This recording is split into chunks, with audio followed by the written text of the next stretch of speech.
Hello friends, എല്ലാവർക്കും ഹൈപ്രപ്പ് ഇൻസ്റ്റിറ്റ്യൂട്ടിൻ്റെ online ക്ലാസ്സിലേക്ക് സ്വാഗതം. നമ്മൾ ഇന്ന് പഠിക്കാൻ പോകുന്ന topic laws of motion. Laws of motion അഥവാ ചലന നിയമങ്ങൾ. എന്താണ് ചലന നിയമങ്ങൾ എന്നറിയുന്നതിന് മുമ്പ് നമ്മൾ ആദ്യം അറിഞ്ഞിരിക്കേണ്ട എന്താണ് ചലനം. എന്താണ് ചലനം? നമ്മൾ ചലനത്തെക്കുറിച്ച് കുഞ്ഞു ക്ലാസ് മുതലേ പഠിക്കാറുണ്ട്. എന്താണ് ചലനം എന്നത്? എന്താണ് ചലനം? ഒരു ഒബ്ജക്റ്റ് അതിൻ്റെ പൊസിഷൻ ടൈമിനനുസരിച്ച് അതിൻ്റെ പൊസിഷൻ മാറുന്നു എങ്കിൽ ആ ഒബ്ജക്റ്റ് ചലനത്തിലാണെന്ന് പറയാം. പൊതുവെ ഒരു ബോഡിക്ക് രണ്ട് അവസ്ഥകളുണ്ട്, ചലനാവസ്ഥയുമുണ്ട്, നിശ്ചലാവസ്ഥയുമുണ്ട്. നമ്മൾ ഇവിടെ പഠിക്കാൻ പോകുന്നത് ഒബ്ജക്റ്റിന്റെ ചലനാവസ്ഥയെക്കുറിച്ചാണ്. ഇതിൽ തന്നെ നിശ്ചലാവസ്ഥയുടെ സ്റ്റേറ്റുകളും പഠിക്കുന്നുണ്ട്. പക്ഷേ നമ്മുടെ ലോസ് ഓഫ് മോഷൻ ആരാണ് കണ്ടുപിടിച്ചത്? നമ്മുടെ ന്യൂട്ടൺ ആണ്. അതുകൊണ്ട് ന്യൂട്ടന്റെ 3 ലോസ് ഓഫ് മോഷൻ, പ്രധാനപ്പെട്ട 3 ലോസ് ഓഫ് മോഷൻ ആണ് നമ്മൾ ഈ ചാപ്റ്ററിൽ ഡിസ്കസ് ചെയ്യാൻ പോകുന്നത്. അപ്പം നമുക്ക് ലോസ് ഓഫ് മോഷനിലേക്ക് കടന്നാലോ? ആദ്യം നമ്മൾ ലോസ് ഓഫ് മോഷൻ പറയുന്നതിന് മുമ്പ്, അതായത് ഫസ്റ്റ് ലാ, സെക്കൻഡ് ലാ, തേർഡ് ലാ പറയുന്നതിന് മുമ്പ് അറിഞ്ഞിരിക്കേണ്ട മെയിൻ ആയിട്ടുള്ളൊരു ക്വാണ്ടിറ്റിയാണ് ഇനേർഷ്യ എന്ന് പറയുന്നത്. എന്താണ് ഇനേർഷ്യ എന്ന് പറയുന്നത്? ഇനേർഷ്യ എന്ന് പറഞ്ഞാൽ it's the inability of a body to change its state of rest or of uniform motion along a straight line by itself. അതായത് ഒരു ബോഡിക്ക് അതിൻ്റെ സ്റ്റേറ്റ് ഓഫ് റെസ്റ്റ് അല്ലെങ്കിൽ യൂണിഫോം മോഷൻ, റെസ്റ്റിംഗ് സ്റ്റേറ്റ്, ഞാൻ നേരത്തെ പറഞ്ഞതുപോലെ ബോഡിക്ക് രണ്ട് സ്റ്റേറ്റ് ഉണ്ട്, സ്റ്റേറ്റ് ഓഫ് റെസ്റ്റും ഉണ്ട്, മോഷനും ഉണ്ട്, ചലനാവസ്ഥയുമുണ്ട്, നിശ്ചലാവസ്ഥ. അപ്പം നിശ്ചലാവസ്ഥ അല്ലെങ്കിൽ ചലനാവസ്ഥ ഒരു ബോഡിക്ക് മാറ്റാൻ കഴിയുന്നില്ല എങ്കിൽ ആ ബോഡിയുടെ ആ ഒരു കഴിവില്ലായ്മയാണ് നമ്മൾ ഇൻഎബിലിറ്റി അഥവാ ഇനേർഷ്യ എന്ന് പറയുന്നത്. അപ്പോൾ ഒരു ബോഡിക്ക് അതിൻ്റെ നിശ്ചലാവസ്ഥ അല്ലെങ്കിൽ ചലനാവസ്ഥ അതിൽ നിന്നും മാറാൻ സാധിക്കുന്നില്ല എങ്കിൽ ആ ബോഡിയുടെ ആ ഒരു കഴിവില്ലായ്മ എന്ന് പറയുന്നതാണ് നമ്മൾ ഇനേർഷ്യ എന്ന് സൂചിപ്പിക്കുന്നത്. Mass is A measure of inertia. Mass എന്ന് പറയുന്നത് ഇനേർഷ്യയുടെ ഒരു മെഷറാണ്. അതായത് ഈ മാസ് കൂടിയ ഒരു ഒബ്ജക്റ്റ് ആണെങ്കിൽ അതിന്, മാസ് കൂടിയ ഒരു ഒബ്ജക്റ്റ് അല്ലെങ്കിൽ മാസ് കൂടിയ ഒരു ബോഡി ആണെങ്കിൽ അതിന് സ്വാഭാവികമായിട്ടും എന്ത് കൂടും? ഇനേർഷ്യ എന്ന് പറയുന്നത് കൂടുതലായിരിക്കും. അപ്പോൾ ഇനേർഷ്യ എന്താണെന്ന് അറിഞ്ഞിരിക്കുക. It's the inability of a body. ഒരു ബോഡിക്ക് ഉള്ള കഴിവില്ലായ്മ എന്ന് പറഞ്ഞാൽ ഒരു ബോഡി അത് റെസ്റ്റിലാണ് ഇരിക്കുന്നതെങ്കിൽ അത് റെസ്റ്റിൽ തന്നെ തുടരാനും, അതുപോലെ ആ ബോഡി മോഷനിലാണ് ഇരിക്കുന്നതെങ്കിൽ അത് മോഷനിൽ തന്നെ തുടരാനും ആ ബോഡി എന്ത് ചെയ്യുന്നുണ്ട്? ശ്രമിക്കുന്നുണ്ട്. അപ്പോൾ ആ ബോഡിക്ക് ആ ഒരു സ്റ്റേറ്റിൽ നിന്നും മാറാനായിട്ടുള്ള കഴിവില്ലായ്മയാണ് നമ്മൾ ഇൻഎബിലിറ്റി എന്ന് പറയുന്ന, ഇൻഎബിലിറ്റി എന്ന ടേം കൊണ്ട് പറയുന്ന എന്താണ്? ഇനേർഷ്യ എന്ന ടേം കൊണ്ട്, ക്വാണ്ടിറ്റി ആയ ഇനേർഷ്യ എന്ന ടേം കൊണ്ട് പറയുന്നത്. അപ്പോൾ എപ്പോഴും ഇനേർഷ്യ എന്ന് കേൾക്കുമ്പോൾ നമ്മുടെ മനസ്സിൽ ആദ്യം വരേണ്ടത് അതൊരു കഴിവില്ലായ്മ, അതായത് ഒരു ബോഡിക്ക് അതിൻ്റെ സ്റ്റേറ്റ് ഓഫ് റെസ്റ്റ് അല്ലെങ്കിൽ യൂണിഫോം മോഷൻ ആ ഒരു സ്റ്റേറ്റിനെ മാറ്റാനായിട്ടുള്ള കഴിവില്ലായ്മയാണ് നമ്മൾ ഇനേർഷ്യ എന്ന് പറയുന്നത്. ഇനി ഇനേർഷ്യക്ക് നമ്മൾ എക്സാമ്പിൾ നോക്കിക്കഴിഞ്ഞാൽ, A book on A table stay still until you push it. അതായത് നമ്മൾ ഒരു ടേബിളിൽ കുറച്ച് ബുക്ക് അടുക്കി വയ്ക്കിരിക്കുന്നു. അപ്പോൾ ആ ബുക്കിനെ നമ്മൾ പുഷ് ചെയ്യുമ്പോഴല്ലാണ്ട് ആ ബുക്കുകൾ എന്ത് ചെയ്യുന്നില്ല? അവിടെ നിന്ന് അനങ്ങുന്നില്ല. അതായത് അത് അതുപോലെ തന്നെ റെസ്റ്റ് സ്റ്റേറ്റ്, ബുക്ക് ടേബിളിൽ ബുക്ക് അടുക്കി വെക്കുക മീൻസ് അത് അവിടെ തന്നെ റെസ്റ്റ് സ്റ്റേറ്റിലാണ് ഇരിക്കുന്നത്, സ്റ്റേറ്റ് ഓഫ് റെസ്റ്റിലാണ്. അപ്പോൾ അവിടെ നിന്ന് അത് മാറണമെങ്കിൽ നമ്മൾ എന്ത് ചെയ്യണം? പുഷ് ചെയ്യണം. അപ്പോൾ നമ്മൾ പുഷ് ചെയ്യുന്നത് വരെ ആ ബുക്കുകൾ അതേപടി ഇരിക്കുക. അതാണ് ഇനേർഷ്യയുടെ ഒരു എക്സാമ്പിൾ ആയിട്ട് പറയുന്നത്. ഇനി മറ്റൊരു എക്സാമ്പിൾ എന്ന് പറയുന്നത്, moving car keeps going unless you apply brakes. നമ്മൾ ബ്രേക്ക് അപ്ലൈ ചെയ്യുമ്പോഴല്ലാണ്ട് മൂവിങ് കാറ്, നമുക്കറിയാം, കാർ ഓടിക്കുന്നവരാണെങ്കിൽ അറിയാം, കാറ് നിൽക്കണമെങ്കിൽ അല്ലെങ്കിൽ ഏതൊരു വസ്തുവും നിൽക്കണമെങ്കിൽ നമ്മൾ എന്ത് ചെയ്യണം? നിശ്ചിതമായിട്ട് ബ്രേക്ക് അപ്ലൈ ചെയ്യണം. അപ്പോൾ ബ്രേക്ക് അപ്ലൈ ചെയ്തില്ല എങ്കിൽ കാർ എന്ത് ചെയ്യുന്നില്ല? നിൽക്കുന്നില്ല. അപ്പോൾ അതൊരു ഇനേർഷ്യയാണ്. ഇനേർഷ്യ എന്ന് പറയുന്ന പ്രോപ്പർട്ടി എന്താണെന്ന് മനസ്സിലാക്കി എക്സാമ്പിൾ നമുക്ക് പഠിക്കാവുന്നതേ ഉള്ളൂ. എന്താണ്? It's the inability of a body. ബോഡിയുടെ ഒരു ഇന്നബിലിറ്റിയാണ് അതിൻ്റെ റെസ്റ്റ് സ്റ്റേറ്റിൽ അല്ലെങ്കിൽ യൂണിഫോം മോഷൻ സ്റ്റേറ്റിൽ നിന്നും മാറാനായിട്ട് ഒരു ബോഡിക്ക് സാധിക്കുന്നില്ല എങ്കിൽ അതിനെയാണ് നമ്മൾ ഇനേർഷ്യ എന്ന് പറയുന്നത്. അതുപോലെ തന്നെ മാസ് കൂടിയ ഒരു വസ്തുവിന് ഇനേർഷ്യ എന്തായിരിക്കും? കൂടുതലായിരിക്കും. അത് അറിഞ്ഞിരിക്കണം. മാസ് കൂടിയ ഒരു വസ്തുവിന് ഇനേർഷ്യ കൂടുതലായിരിക്കും. എന്നിട്ട് രണ്ട് എക്സാമ്പിൾസും അറിഞ്ഞിരിക്കാം. ഇനി അടുത്തത്, ഇനേർഷ്യയെക്കുറിച്ച് നമ്മൾ പറയുമ്പോൾ 3 ടൈപ്സ് ഇനേർഷ്യ ഉണ്ട്. ഏതൊക്കെയാണത്? Inertia of rest, inertia of motion and inertia of direction. അങ്ങനെ 3 ടൈപ്പ് ഇനേർഷ്യ നമുക്ക് പഠിക്കാനുണ്ട്.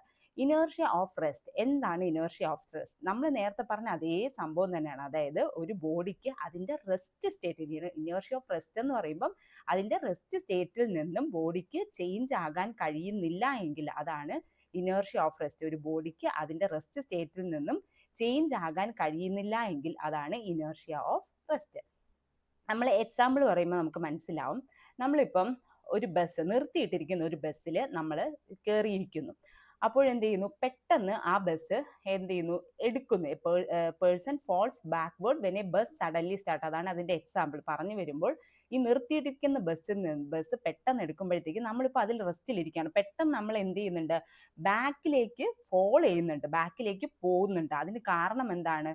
Inertia of rest. അതായത് നമ്മൾ റെസ്റ്റിലായിരുന്നു, ആ ബസ്സും റെസ്റ്റിലായിരുന്നു. പെട്ടെന്ന് എന്ത് ചെയ്യുന്നുണ്ട്, ബസ് മോഷൻ എന്ന സ്റ്റേറ്റിലേക്ക് കടക്കാൻ പോകുന്നു. അപ്പം നമ്മുടെ ബോഡി എന്ത് ചെയ്യുന്നുണ്ട്, അതിലേക്ക് പോകാനായിട്ട് നമ്മളെ ബോഡി ശ്രമിക്കുക. അത് നമ്മൾ റെസ്റ്റ് സ്റ്റേറ്റിലാണ് ഇരിക്കുന്നത്. അപ്പം അത് ആ റെസ്റ്റ് സ്റ്റേറ്റിൽ തന്നെ കണ്ടിന്യൂ ചെയ്യാനാണ് നോക്കുന്നത്. മോഷൻ സ്റ്റേറ്റിലേക്ക് നമ്മുടെ ബോഡി ശ്രമിക്കാൻ പോകുമ്പോഴാണ് എന്ത് സംഭവിക്കുന്നത്, ഈ ഒരു ബാക്ക്വേർഡ് ഫോൾനെസ് ഉണ്ടാകുന്നത്. നമ്മുടെ ബോഡി പെട്ടെന്ന് ആ ബസ് എടുക്കുമ്പോഴത്തേക്കും നമ്മുടെ ബോഡി എന്ത് ചെയ്യുന്നുണ്ട്, ആ ഒരു മോഷനിലേക്ക് അഡാപ്റ്റ് ചെയ്യാൻ ശ്രമിക്കുമ്പോഴാണ് നമ്മൾ പെട്ടെന്ന് ബാക്കിലേക്ക് വലിയുന്നത്. അതാണ് നമ്മൾ ഫിഗർ നോക്കിയാൽ നമുക്ക് മനസ്സിലാവും. അതാണ് ഇനേർഷ്യ ഓഫ് റെസ്റ്റ് എന്ന് പറയുന്നത്. അതായത് inability of a body to change its state of rest. ഇനി അടുത്ത് inertia of motion. Inertia of rest നമ്മൾ പറഞ്ഞല്ലോ, റെസ്റ്റ് സ്റ്റേറ്റിൽ നിന്ന് മാറ്റാൻ കഴിയുന്നില്ല. അതുപോലെയാണ് inertia of motion, inability of a body to change it state of motion. അതായത് ഒരു ബോഡിക്ക് അതിൻ്റെ സ്റ്റേറ്റ് ഓഫ് മോഷൻ മാറ്റാൻ കഴിയുന്നില്ല. അത്തരത്തിലുള്ള ഒരു കഴിവില്ലായ്മയാണ്, അല്ലെങ്കിൽ അതൊരു പ്രോപ്പർട്ടി. കഴിവില്ലായ്മ എന്ന് പറയുമ്പോഴും ഒരു പ്രോപ്പർട്ടി ആണല്ലോ. പ്രോപ്പർട്ടീനെയാണ് നമ്മൾ ഇനേർഷ്യ എന്ന് പറയുന്നത്. Inertia of motion, motion state, അതായത് ചലനാവസ്ഥയിൽ നിന്നും മാറാൻ കഴിയുന്നില്ല എങ്കിൽ, നിശ്ചലാവസ്ഥ അഥവാ റെസ്റ്റിംഗ് സ്റ്റേറ്റിൽ നിന്ന് മാറ്റാൻ കഴിയുന്നില്ല എങ്കിൽ ഇനേർഷ്യ ഓഫ് റെസ്റ്റും, ചലനാവസ്ഥയാണെങ്കിൽ ഇനേർഷ്യ ഓഫ് മോഷനും. ഇനി ഇനേർഷ്യ ഓഫ് മോഷന്റെ എക്സാമ്പിൾ നമുക്ക് നോക്കാം. A person falls forward when a bus suddenly stop. നമ്മൾ ബസ് തന്നെയാണ് ഇവിടെയും എക്സാമ്പിൾ ആയിട്ട് പറയുന്നത്. അതായത് മൂവിങ് ബസ്. ഇവിടെ നമ്മൾ ശ്രദ്ധിക്കേണ്ടത് ഒരു മൂവിങ് ബസ്സാണ്. അപ്പം മൂവിങ് ബസ് വരുമ്പോഴത്തേക്കും ഒരു പേഴ്സൺ എന്ത് ചെയ്യുന്നുണ്ട്, ഈ ബസ് പോകുമ്പോൾ നമ്മൾ അതിൽ നിൽക്കുകയാണ്. ഇങ്ങനെ ഈ പിക്ചറിൽ കാണും പോലെ നമ്മൾ എന്ത് ചെയ്യുന്നുണ്ട്, അതിൽ പിടിച്ചുകൊണ്ട് നിൽക്കുകയാണ്. പെട്ടെന്ന് ആ ബസ് അങ്ങ് നിർത്തുന്നു. നിൽക്കുമ്പോഴത്തേക്ക് എന്താ സംഭവിക്കുക, നമ്മളെ ബോഡി പെട്ടെന്ന് ഫ്രണ്ടിലേക്ക്, ഫോർവേഡ് മീൻസ് ഫോൾസ് ഫോർവേഡ്, ഫ്രണ്ടിലേക്ക് നമ്മുടെ ബോഡി വീഴാനായിട്ട് ശ്രമിക്കും. അപ്പം അതിന് കാരണം ഇനേർഷ്യ ഓഫ് മോഷൻ എന്നാണ് നമ്മൾ മനസ്സിലാക്കേണ്ടത്. ഇനി നമ്മളിവിടെ അറിഞ്ഞിരിക്കേണ്ട ഒരു സംഭവം, നമ്മളെന്ന് പറയുന്ന ഒരു വ്യക്തി, നമ്മളെ നമുക്ക് രണ്ട് ഭാഗമായിട്ട് തിരിക്കാം. എന്തായിട്ട്, ഇനേർഷ്യ ഓഫ് റെസ്റ്റ് മോഷൻ കുറച്ചുകൂടെ മനസ്സിലാക്കി പഠിക്കാൻ വേണ്ടിയിട്ട് ഞാൻ പറയാണ്. നമ്മളെ നമുക്ക് രണ്ട് ഭാഗമായിട്ട് തിരിക്കാം. ഒന്ന് അപ്പർ പാർട്ടും ഉണ്ട്, ഒന്ന് ലോവർ പാർട്ടും ഉണ്ട്. അപ്പം ഞാൻ തുടക്കത്തിലേ പറഞ്ഞൊരു കാര്യമുണ്ടായിരുന്നു, ഇനേർഷ്യ എന്ന് പറയുന്നത്, അത് നിങ്ങൾ ഓർത്തിരിക്കുക, മാസ് എന്ന് പറയുന്നത് is A measure of inertia. അതായത് മാസ് കൂടിയ ഒരു വസ്തുവിന് ഇനേർഷ്യ കൂടുതലായിരിക്കുമെന്ന് നമ്മൾ പറഞ്ഞു. അപ്പം ഇവിടെ നമ്മൾ പറയുമ്പോഴത്തേക്കും നമ്മളുടെ അപ്പർ പാർട്ട്, ലോവർ പാർട്ട്, പൊതുവെ നമ്മുടെ അപ്പർ പാർട്ടിനാണ് മാസ് കൂടുതൽ, ലോവർ പാർട്ടിന് മാസ് എന്തായിരിക്കും, കുറവായിരിക്കും. അപ്പർ പാർട്ടിന് മാസ് കൂടുതലും ലോവർ പാർട്ടിന് മാസ് കുറവാണ്. ഞാൻ വെയിറ്റിന്റെ കാര്യമല്ല പറയുന്നത്. അപ്പർ പാർട്ട് എന്ന് പറയുന്ന ഭാഗത്ത് മാസാണ്, മാസും വെയിറ്റും രണ്ടാണ്. നമ്മൾ പഠിക്കും മാസും വെയിറ്റും ഒന്നല്ല, നമ്മൾ വെയിറ്റിന്റെ കാര്യമല്ല മാസിന്റെ കാര്യമാണ് പറയുന്നത്. അപ്പൊ മാസ് അപ്പർ പാർട്ടിന് മാസ് കൂടുതലും ലോവർ പാർട്ടിന് മാസ് കുറവുമായിരിക്കും. അപ്പം നമ്മളിപ്പോൾ ഇവിടെ ഇനേർഷ്യ ഓഫ് റെസ്റ്റ് പറഞ്ഞല്ലോ. ഇനേർഷ്യ ഓഫ് റെസ്റ്റിൽ നമ്മൾ എന്താണ്, ബസ്സിൽ ഇരിക്കുകയാണ്, നമ്മളിങ്ങനെ ഇരിക്കുകയാണ് നിർത്തിയിട്ടിരിക്കുന്ന ബസ്സിൽ. ആ ബസ് പെട്ടെന്ന് എടുക്കുമ്പോൾ നമ്മൾ എന്ത് ചെയ്യുന്നുണ്ട്, ബാക്കിലേക്ക് ഫോളോ ചെയ്യുന്നുണ്ടെന്ന് നമ്മൾ പറഞ്ഞു. അപ്പം അതിന് കൂടുതൽ ഡെപ്തിൽ നമ്മൾ മനസ്സിലാക്കാനാണ് ഞാൻ പറയുന്നത്. ഇപ്പം നമ്മൾ ഇരിക്കുമ്പോഴത്തേക്കും നമ്മുടെ ഈ അപ്പർ പാർട്ട്, അതായത് നമ്മുടെ അപ്പർ പാർട്ടിന് മാസ് കൂടുതലാണെന്ന് പറഞ്ഞു. അതുകൊണ്ട് തന്നെ എന്താണ്, മാസ് കൂടിക്കഴിഞ്ഞാൽ ഇനേർഷ്യ എന്താണ്, കുറവായിരിക്കും. ഇനേർഷ്യയും കൂടുതലായിരിക്കും. മാസ് കൂടിക്കഴിഞ്ഞാൽ ഇനേർഷ്യ കൂടുതലായിരിക്കും. അപ്പം ഈ മാസ് കൂടുതലായിട്ടുള്ള അപ്പർ പാർട്ടാണ് എന്ത് ചെയ്യുന്നത്, ബാക്കിലേക്ക് പെട്ടെന്ന് പോകുന്നത് ഈ ഒരു അപ്പർ പാർട്ട്. കാരണം നമ്മുടെ ലോവർ പാർട്ട് അപ്പോഴും എന്തിലാണ്, റെസ്റ്റിലാണ്. അപ്പം ഈ മാസ് അവിടെ ലോവർ പാർട്ടിൽ അപ്പം ഇനേർഷ്യയും കുറവാണ്, കാരണം അവിടെ മാസ് കുറവാണ്. പക്ഷെ അപ്പർ പാർട്ടിൽ എന്താണ്, മാസ് കൂടുതലാണ്, അതുകൊണ്ട് ഇനേർഷ്യയും കൂടുതലാണ്, അതുകൊണ്ട് നമ്മുടെ ബോഡി ബാക്കിലേക്ക് ഫോളോ ചെയ്യുന്നു. അതുപോലെ സെയിം സംഭവം തന്നെയാണ് നമ്മൾ ഇനേർഷ്യ ഓഫ് മോഷനിലും പറയുന്നത്. എന്താണ്, ഇവിടെയും പിക്ചറിൽ കാണാം നിങ്ങൾക്ക്, നമ്മുടെ അപ്പർ പാർട്ടാണ് ഫ്രണ്ടിലേക്ക് ഫോർവേഡ് ആയിട്ട് ഫോളോ ചെയ്യുന്നത്. ലോവർ പാർട്ട് അങ്ങനെ തന്നെ നിൽക്കുന്നുണ്ട്, കാരണം ലോവർ പാർട്ടിന് മാസ് കുറവാണ്, അതുകൊണ്ട് അവിടെ ഇനേർഷ്യയും കുറവാണ്. പക്ഷെ അപ്പർ പാർട്ട് മാസ് കൂടുതൽ, അപ്പം മാസ് കൂടിക്കഴിഞ്ഞാൽ ഇനേർഷ്യയും കൂടും എന്നൊരു കൺസെപ്റ്റ് മനസ്സിലാക്കിയിരിക്കുക. ഇനി അടുത്തൊരു ടൈപ്പ് ഓഫ് ഇനേർഷ്യ ആണ് inertia of direction.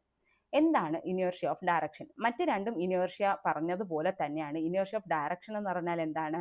Inability of a body to change the direction of motion by itself. അതായത് ഒരു ബോഡിക്ക് അതിൻ്റെ ഡയറക്ഷൻ ഓഫ് മോഷനെ ചേഞ്ച് ചെയ്യാനായിട്ടുള്ള ഒരു കഴിവില്ലായ്മ. അതായത് ബോഡിക്ക് അതിൻ്റെ ഡയറക്ഷൻ ഓഫ് മോഷൻ മാറ്റാൻ കഴിയുന്നില്ല എങ്കിൽ ആ ബോഡീനെ നമുക്ക് ഇനേർഷ്യ ഓഫ് ഡയറക്ഷനിലായിട്ടുള്ള ബോഡി ആണെന്ന് നമുക്ക് പറയാം. എക്സാമ്പിളായിട്ട് ഒരു ബസ് സ്ട്രെയിറ്റ് ലൈനിൽ കൂടെ മൂവ് ചെയ്യുന്നു. നിങ്ങൾ ആ പിക്ചർ നോക്കിയാൽ മനസ്സിലാവും. ബസ് അല്ലെങ്കിൽ ഒരു കാർ സ്ട്രെയിറ്റ് ലൈനിൽ കൂടെ മൂവ് ചെയ്യുന്നു. പെട്ടെന്നൊരു നല്ലൊരു വളവ് വന്നു. അപ്പോഴത്തേക്ക് എന്ത് ചെയ്യുന്നുണ്ട്? നമ്മളെ ബസ് അല്ലെങ്കിൽ നമ്മുടെ കാറ് പെട്ടെന്ന് വളയുമ്പോഴത്തേക്കും അതിൻ്റെ അകത്തിരിക്കുന്ന പാസഞ്ചേഴ്സ് എന്ത് ചെയ്യുന്നുണ്ട്? അതിൻ്റെ ഈ ഒരു സ്ട്രെയിറ്റ് ലൈൻ എന്ന ഒറിജിനൽ ഡയറക്ഷനിൽ നിന്നും എന്ത് ചെയ്യുന്നുണ്ട്? ഒന്ന് ബെൻഡ് ചെയ്യുന്നുണ്ട്. അതായത് ഒന്ന് സൈഡിലേക്ക് പോകുന്നുണ്ട്. അതാണ് ഇനേർഷ്യ ഓഫ് ഡയറക്ഷൻ. അതായത് ഒറിജിനൽ പാത്തായ സ്ട്രെയിറ്റ് ലൈനിൽ നിന്നും ഒന്ന് സൈഡിലേക്ക് തിരിയുന്നുണ്ട്. അതാണ് ഇനേർഷ്യ ഓഫ് ഡയറക്ഷൻ എന്നാണ്. അപ്പം 3 ഇനേർഷ്യാസും മനസ്സിലായല്ലോ. ഇനേർഷ്യ എന്താണെന്ന് അറിഞ്ഞിരിക്കുക, ഇനേർഷ്യ ഓഫ് റെസ്റ്റ് അറിയണം, ഇനേർഷ്യ ഓഫ് മോഷൻ അറിയണം, ഇനേർഷ്യ ഓഫ് ഡയറക്ഷൻ അറിയണം. അതുപോലെ അറിഞ്ഞിരിക്കേണ്ടത് മാസ് കൂടിയ ഒരു വസ്തുവിന് അല്ലെങ്കിൽ മാസ് കൂടുതലാണെങ്കിൽ ഇനേർഷ്യയും എന്തായിരിക്കും? കൂടുതലായിരിക്കും. മാസ് കൂടുതലാണെങ്കിൽ ഇനേർഷ്യയും കൂടുതലായിരിക്കുമെന്ന് അറിഞ്ഞിരിക്കുക. ഇപ്പം ഞാൻ ഇനേർഷ്യയെക്കുറിച്ച് പറയാൻ കാരണം നമ്മുടെ ന്യൂട്ടന്റെ ലോ തുടങ്ങുന്നത് തന്നെ ലോ ഓഫ് ഇനേർഷ്യ എന്ന ടേമിലാണ്. ന്യൂട്ടന്റെ ലോ തുടങ്ങുന്നത് ലോ ഓഫ് ഇനേർഷ്യ എന്ന ടേമിലാണ്. അപ്പം ന്യൂട്ടൻസ് ഫസ്റ്റ് ലോ ഓഫ് മോഷനെ നമ്മൾ ലോ ഓഫ് ഇനേർഷ്യ ആണെന്നാണ് പറയുന്നത്. എന്താണ് ന്യൂട്ടന്റെ ഒന്നാം ചലന നിയമം എന്ന് പറയുന്നത്? Every body continues to be in it state of rest or of uniform motion in a straight line unless compelled by some external force. അതായത് ഓരോ ബോഡിയും അതിൻ്റെ സ്റ്റേറ്റ് ഓഫ് റെസ്റ്റ് അല്ലെങ്കിൽ യൂണിഫോം മോഷനിൽ തന്നെ കണ്ടിന്യൂ ചെയ്യും. ഏത് വരേക്കാണ്? ഒരു എക്സ്റ്റേണൽ ഫോഴ്സ് ആക്ട് ചെയ്യുന്നത് വരെയും ഓരോ ബോഡിയും അതിൻ്റെ സ്റ്റേറ്റ് ഓഫ് റെസ്റ്റ് അല്ലെങ്കിൽ യൂണിഫോം മോഷനിൽ കണ്ടിന്യൂ ചെയ്യുമെന്നതാണ് Newton's first law of motion അഥവാ ലോ ഓഫ് ഇനേർഷ്യ പറയുന്നത്. ഇത് നമ്മൾ ലോ ഓഫ് ഇനേർഷ്യ, നമ്മളിപ്പോൾ ഇനേർഷ്യ എന്താണെന്ന് പറഞ്ഞു, അതേ സംഭവം തന്നെയാണ് ഇവിടെ വരുന്നത്. അതായത് ഇനേർഷ്യയിലും നമ്മൾ ഫോഴ്സ് എന്ന ടേമേ പറഞ്ഞിട്ടില്ല. ഇനേർഷ്യയിൽ എന്ത് മാത്രമേ പറഞ്ഞിട്ടുള്ളൂ? ബോഡിക്ക് അതിൻ്റെ റെസ്റ്റ് സ്റ്റേറ്റ് അല്ലെങ്കിൽ ബോഡിക്ക് അതിൻ്റെ മോഷനെ മാറ്റാൻ കഴിയുന്നില്ല എന്ന് മാത്രമേ പറഞ്ഞിട്ടുള്ളൂ. സെയിം സംഭവമാണ്. ഒരു എക്സ്റ്റേണൽ ഫോഴ്സ് ആക്ട് ചെയ്യുന്നത് വരേക്കും ഒരു ബോഡിക്ക് അതിൻ്റെ സ്റ്റേറ്റ് ഓഫ് റെസ്റ്റ് അല്ലെങ്കിൽ യൂണിഫോം മോഷൻ ചെയ്യാൻ പറയുന്ന അതേപടി തുടരും. അതായത് റെസ്റ്റ് സ്റ്റേറ്റിലിരിക്കുന്ന ഒരു ബോഡി ആണെങ്കിൽ അത് റെസ്റ്റ് സ്റ്റേറ്റ് തന്നെ തുടരും. മോഷനിലിരിക്കുന്ന ഒരു ബോഡി ആണെങ്കിൽ, ചലനത്തിലിരിക്കുന്ന ബോഡി ആണെങ്കിൽ അത് ചലനാവസ്ഥയെ തന്നെ തുടരും. ഒരിക്കലും ഒരു എക്സ്റ്റേണൽ ഫോഴ്സ് ഇല്ലാണ്ട് ആ ബോഡിക്ക് എന്ത് ചെയ്യാൻ പറ്റില്ല? അതിൻ്റെ ആ ഒരു സ്റ്റേറ്റ് മാറ്റാൻ പറ്റില്ല. അത് അങ്ങനെ തന്നെ കണ്ടിന്യൂ ചെയ്യും എന്നുള്ളതാണ് ലോ ഓഫ് ഇനേർഷ്യ പറയുന്നത്, അഥവാ ന്യൂട്ടന്റെ ഒന്നാം ചലന നിയമം പറയുന്നത്. നമ്മളിവിടെ നേരത്തെ പഠിച്ച എക്സാമ്പിളുകൾ തന്നെയാണ്. ഇവിടെ നമ്മൾ കുറച്ചുകൂടെ എക്സാമ്പിളിൻ്റെ ഒന്നുകൂടെ ഒന്ന് അപ്ഗ്രേഡ് ചെയ്ത് പറഞ്ഞാൽ ഇവിടെയും നമ്മളൊരു ബസ്സിൻ്റെ തന്നെയാണ് എക്സാമ്പിളായിട്ട് എടുക്കുന്നത്. ഒരു മൂവിങ് ബസ് മൂവ് ചെയ്യുമ്പോഴത്തേക്കും നമ്മൾ എന്ത് ചെയ്തു? ബസ് ഒന്ന് മൂവ് ചെയ്തുകൊണ്ടിരുന്നിട്ട് നമുക്കൊന്ന് നമ്മുടെ സ്റ്റോപ്പ് എത്തി നമുക്ക് പുറത്തിറങ്ങണം. ബസ് നിന്നില്ല. അപ്പം നമ്മൾ എന്ത് ചെയ്യുന്നുണ്ട്? പതുക്കെയാണ് ബസ് പോകുന്നതെങ്കിൽ നമ്മൾ അതിൽ നിന്ന് ഒന്ന് വെളിയിൽ ചാടും.